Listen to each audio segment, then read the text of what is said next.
सारांश। जिस दिन एक रहस्यमय अंधकार ने दुनिया को दहला दिया।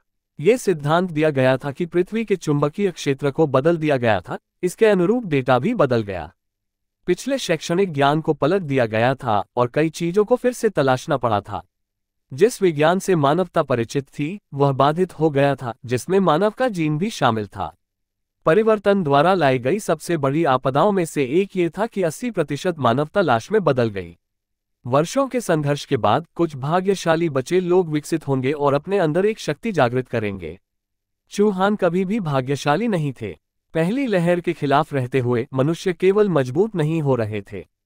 जल्द ही चरण 1 लाश चरण 2 में फिर 3 और इतने पर विकसित हुई।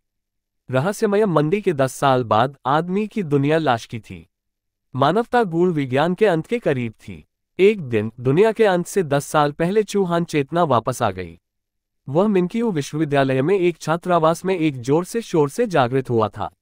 मेल्टडाउन शुरू होने से पहले तैयार करने के लिए केवल एक दिन के साथ वह धीरे धीरे महसूस करना शुरू कर देता है कि वह पुनर्जन्म से गुजरा था।